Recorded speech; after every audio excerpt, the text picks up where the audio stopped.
2000 के 8 नोट निकाल के फाइल के अंदर डाल दिए। ये यूपीएससी का अप्रोच है। ये सिर्फ पढ़ने से पैदा होता है। इसमें सिर्फ पढ़ाई की डिमांड है, इसमें समझ की डिमांड है, अंडरस्टैंडिंग की। जिसने भी जिस टीम पे पैसा लगाया होता है वही तो आईपीएल में उस टीम को सपोर्ट कर रहा होता है। Unacademy. Let's crack it. नहीं, हंसने वाला सवाल नहीं है। ये बंदा एकदम सही कह रहा है कि भाई साहब ये बता दो कि जैसे हम कॉलेज में किताब पढ़ते थे लाइन बाय लाइन, फिर उसके नोट्स बनाते थे, अब तुम्हारे पास कॉलेज में जो क्वेश्चन आएगा, कॉलेज में वो क्या आएगा कि explain the salient features of non cooperation movement. Salient features of non cooperation movement, ये एकेडमिक्स का क्वेश्चन है। लिख लो, तभी तुम्हें पता चलेगा पढ़ना कैसे है।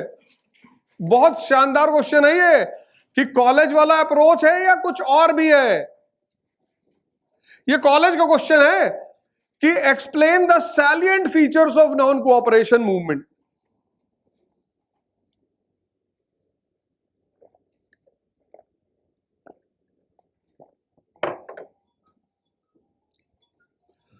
अब आईएएस को इससे क्वेश्चन पूछेगा, उसको देखो, वो पूछेगा कि non cooperation movement is the first successful experiment of mass movement in India. Do you agree with this statement? लिखो, non cooperation movement is a first successful experiment of what? Mass movement in India.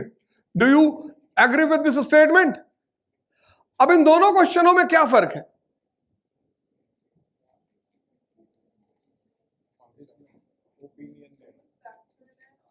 ये factual है, ये factual है, direct question है। पहला feature, दूसरा feature, तीसरा feature, finish. ये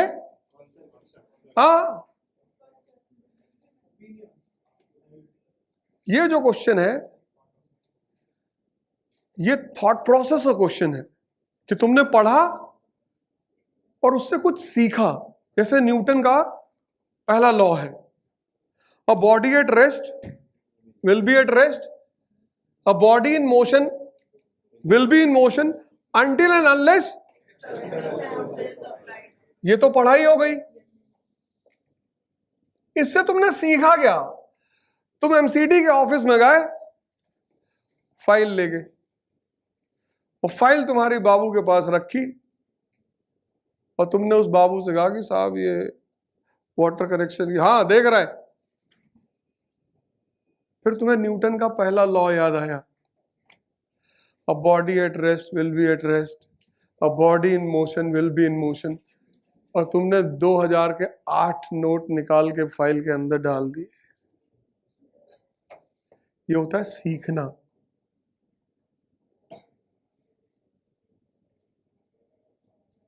ये यूपीएससी का अप्रोच है। ये सिर्फ पढ़ने से पैदा होता है। इसमें सिर्फ पढ़ाई की डिमांड है, इसमें समझ की डिमांड है, अंडरस्टैंडिंग की।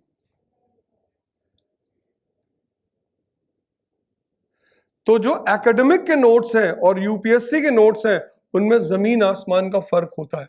फॉर एग्जाम्पल, अब अगर तुम ईमानदारी से मेरे सवाल का जवाब दे दो तो मैं तुम्हें यहां वो डिफरेंस बता दूं, पर जितने लोग क्लास में बैठे हैं ईमानदारी से जवाब देना अगर तुम पढ़े हो, और कनेक्ट करना इस बात को। 1920 India is not a nation.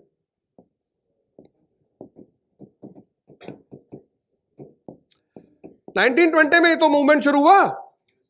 1920 90% people are illiterate in India.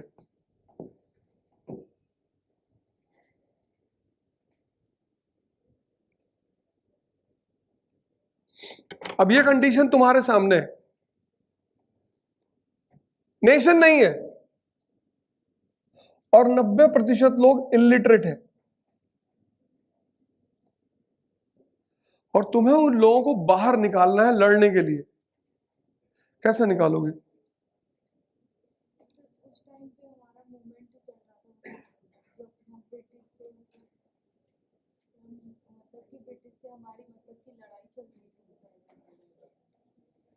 कैसे निकालोगे? एक मिनट पूछेंगे। बहुत सारे लोग बैठे हो, पहले पढ़ लिए हो, कुछ नए लोगों को मौका दो। कैसे निकालोगे?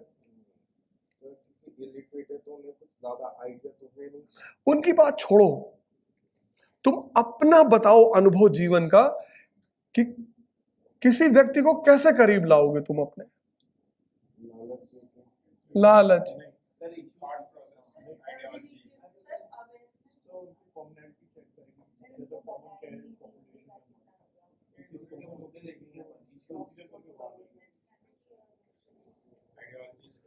तुम जिंदगी में यही बात है ना,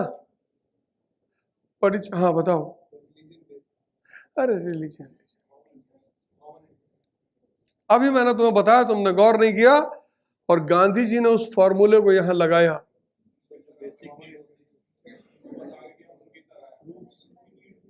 मैं बोलूं?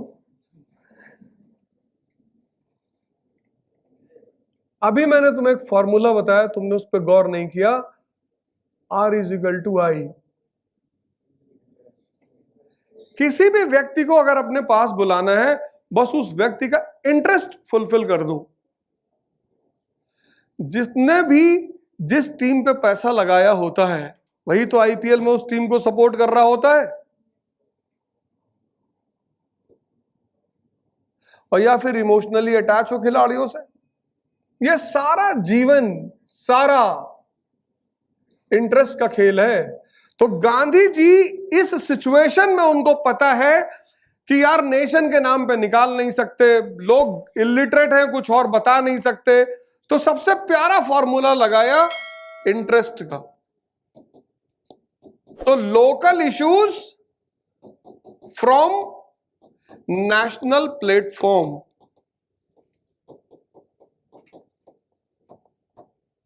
तो पंजाब के लोगों को कौन सा मुद्दा दिया? कौन सा आंदोलन चल रहा था पंजाब में? अकाली मूवमेंट। बोले तुम्हारा यही इशू है, अकाली, पर प्लेटफॉर्म क्या होगा? नेशनल। यह है डिफरेंस एकेडमिक और सिविल सर्विस के अप्रोच में। नोट्स बिल्कुल डिफरेंट बनेंगे। जैसे तुम एकेडमिक्स में नोट्स बनाते थे, किताब चैप्टर के पॉइंट्स नोट कर लेते थे, वो नहीं चलेगा, वो तो चलेगा ही नहीं। तभी तो मैंने कहा कि यहां पर राजेंद्र नगर में, मुखर्जी नगर में तुम्हें ऐसे ऐसे लोग मिलेंगे जो पिछले 10 साल से तैयारी कर रहे हैं।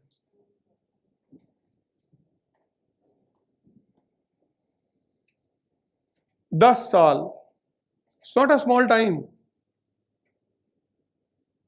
10 साल से तैयारी कर रहे हैं, और अभी तक तैयारी ही कर रहे हैं। वो तैयारी नहीं कर रहे थे, उन्होंने पढ़ाई की है।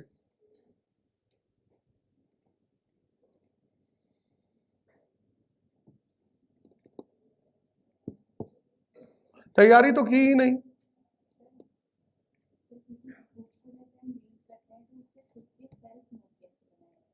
नहीं, जब तुम कोई कहानी पढ़ते हो तो उस कहानी का मैसेज होता है ना। तो एक तो होता है कि कहानी को लाइन बाय लाइन नोट कर लिया, और दूसरा उसकी समरी, उसका मैसेज। वो जो समरी नोट करते हो, मैसेज, वो नोट्स है सिविल सर्विस के।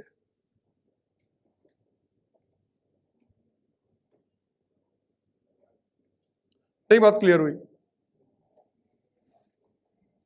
कोई कहानी पढ़ा, कोई भी कहानी, हर कहानी का एक मैसेज है ना। तो जब तुमने कहानी सुनी तो एक फॉर्मूला तो यह कि कहानी को हूबहू लिख लो, और दूसरा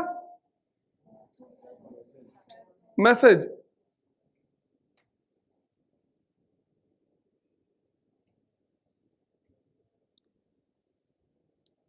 इसलिए यूपीएससी में जितने लोग सिर्फ पढ़ाई करते हैं, वो बहुत पढ़ते हैं, 10-10 साल पढ़ते हैं, पढ़ते ही चले जाते हैं। और पढ़ने में और तैयारी में फर्क है। तो तुम्हारा नोट्स एकदम अलग होगा। जैसे फॉर एग्जाम्पल जब मैं इंडस्ट्रियल रेवोल्यूशन पहला चैप्टर पढ़ाता हूं तो हमारा नोट्स ऐसे होता है, ऐसे ग्राउंड, फ्यूल, स्पार्क, फायर, और फिर इसके सारे कीवर्ड्स कि कैसे इंडस्ट्रियल रेवोल्यूशन शुरू हुआ। Academics notes are not civil service notes, क्योंकि सिविल सर्विस नोट्स बेस्ड होते हैं किस पे?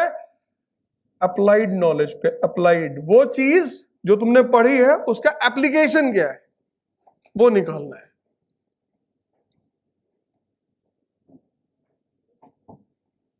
और बताओ, अब पीछे से कुछ लोग पूछ लो यार।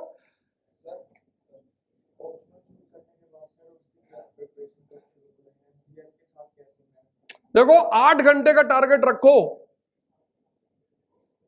पहले 6 महीने सिर्फ 8 घंटे का टारगेट रखना। अगर कई सारी चीजें एक साथ करोगे तो तुम्हें 3 महीने बाद एहसास हो जाएगा कि कुछ नहीं हो रहा है। जैसे मैंने कहा, एक जीएस की क्लास ज्वाइन कर ली 3 घंटा, उस जीएस की क्लास को हजम करने के लिए 3 और चाहिए, 6, और फिर न्यूज़पेपर। तो पहले 3 महीने सिर्फ एक क्लास ज्वाइन करना बस, जीएस की या ऑप्शनल की, वो तुम्हारा चॉइस। जब 3 महीने बाद तुम्हें सारी चीजें समझ में आने लगे, तुम्हारी रूटीन बन जाए, चीजें समझ में आने लगे, बेसिक्स तुम्हारा तैयार हो जाए, फिर तुम अगला स्टेप उठाना। क्योंकि अगर तुमने पहले ही स्टेप उठा लिया, जैसे कुछ लोग आए GS optional CSAT 3 class join कर ली, 9 घंटे कोचिंग में,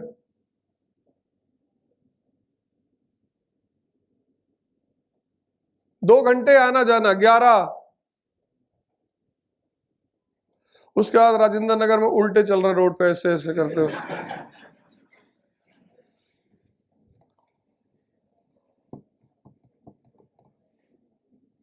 इसीलिए सारी कोचिंग यहां पे बनाई गई राजेंद्र नगर में। ये बगल में गंगाराम, कि किसी को भी अगर पहला अटैक पड़े तो सीधे पहुंचाया जा सके, 5 मिनट की दूरी है। और गंगाराम से ठीक 1.5 किलोमीटर आगे इंडिया का सबसे बड़ा मेंटल हॉस्पिटल। जब आप मदर टेरेसा क्रिसेंट पे जाओगे, थालकटोरा पार्क के बगल में, तो वहां पे सबसे बड़ा मेंटल हॉस्पिटल है। वहां उन लोगों को भेजा जाता है जो ये पता करते हैं कि कौन सा टीचर कहां पढ़ा रहा है और क्यों पढ़ा रहा है। तो उनको शॉक दिया जाता है 12-15 हजार वोल्ट का। जिंदगी में जैसे ये एक अप्रोच है, टेंडेंसी है, सिर्फ अपने पे ध्यान देना। अगर चिड़िया की आंख छोड़ के तुम्हें पेड़ दिखाई पड़ा, पत्ता दिखाई पड़ा, दोड़ाचार दिखाई पड़े तो तुम मारे गए। तो तुम्हारा हाल युधिष्ठिर जैसा होगा, ऐसे खड़े रहोगे, गुड मॉर्निंग सर, इधर आ गए, गुड मॉर्निंग। अपने पे ध्यान देना है। इसको बोलते हैं 10R रूल। 2 तरह के लोग हैं दुनिया में, एक जो दूसरों के चक्कर में पड़े, एक जो सिर्फ अपने चक्कर में पड़े। तुम्हारा पढ़ने का मन नहीं कर रहा है, मत पढ़ो, पर तुम राजेंद्र नगर मार्केट में मत खड़े हो, तुम जिम चले आओ, 6-7 घंटे जिम में रहो, कम से कम शरीर की ताकत तो बढ़ेगी, कहीं तो ताकत बढ़ेगी। तुम जिम नहीं जाना चाहते, यहां पे एक रामकृष्ण आश्रम है, वो मेट्रो भी है, रामकृष्ण मेट्रो भी है, वहां पे एक बहुत बड़ा मेडिटेशन हॉल है, बहुत बड़ा। तुम वहां चले जाओ, कभी भी दिन में जाओ, एनी टाइम, 24/7 वो ओपन रहता। 10 बजे के बाद बंद होता है रात में, बाकी तुम वहां जाके आराम से बैठ सकते हो, मेडिटेट कर सकते हो। लाइब्रेरी तुम्हारे पास ऑप्शन है ही है। ये लास्ट बात, अपना समय अगर तुमने वेस्ट किया, जैसे मजदूर को क्या होता है, उसको समय की कीमत नहीं पता होती, इसीलिए वो मजदूर होता है। मजदूर के लिए सबसे इंपॉर्टेंट पैसा होता है, और एरिस्टोक्रेसी के लिए सबसे इंपॉर्टेंट समय होता है। और जिसने समय को यूटिलाइज करना सीख लिया उसके पास पैसा खुद ब खुद आएगा। तुम पैसे से समय को नहीं ला सकते, लेकिन तुम समय के यूटिलाइजेशन से पैसे को ला सकते हो। तो सबसे ज्यादा अपने पे ध्यान देना, अपने पे।